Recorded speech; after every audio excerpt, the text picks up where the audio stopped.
Everyone seems to enjoy snacking on bits and bytes at a party.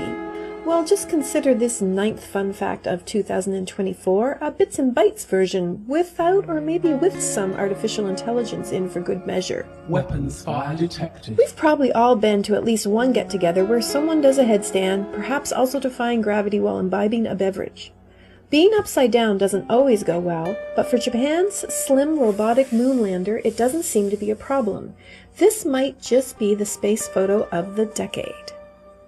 This photo shows that though SLIM, which stands for Smart Lander for Investigating the Moon, made the 250,000-mile journey to the lunar surface, it landed upside down. JAXA, Japan Aerospace Exploration Agency, released the image January 25th, 5 days after the lander touched down.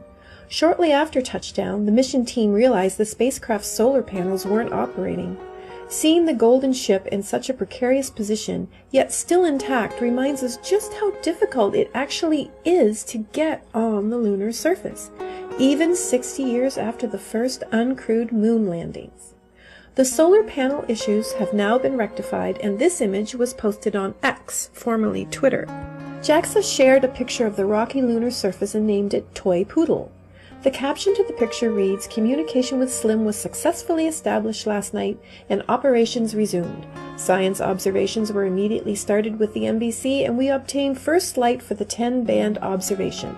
This figure shows the toy poodle observed in the multi-band observation."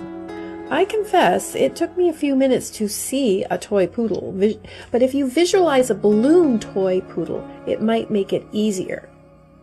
Not to be outdone, or maybe just staying with the trend, a U.S. spacecraft has landed on the moon for the first time in over 50 years. This image captures the moment when Odysseus lander, the first to be built by a private company, Intuitive Machines, touched down near the lunar South Pole where no mission has ever landed before. The trip was no easy feat. Actually, I don't think any of these trips to the moon are an easy feat. Not equal to the moment when you return to the Bits and Bytes bowl only to find out someone has picked out all of the cheesies, there was a real nail-biter session. When Odysseus prepared to descend to the surface, ground controllers realized that lasers intended to determine its altitude and horizontal velocity, key data points for it to land autonomously and softly on the surface of the moon, weren't working. Yikes! They ordered the craft to take an additional orbit around the moon before the landing attempt while uploading a software patch that would allow the spacecraft to begin using a NASA Doppler Lidar system. That was simply supposed to have been a technology demonstration during the flight. And then Odysseus has landed and fallen over. Odie, the nickname for the spacecraft, did successfully touch down, but one leg hit a rock, leading the lander to tip over. It still sent back this image. And some more fun facts about Odie. Odysseus has brought a lot with it to the moon. The spacecraft carries a nanoscale etching that contains thousands of languages, songs, pieces of art, as well as the secrets to some of David Copperfield's magic tricks and the entirety of Wikipedia in English. And as we get to the bottom of the bowl, I came across a really cool article about something called the Purkinje effect. As we all know, when the eclipse begins, the sky starts to darken, making colors look different.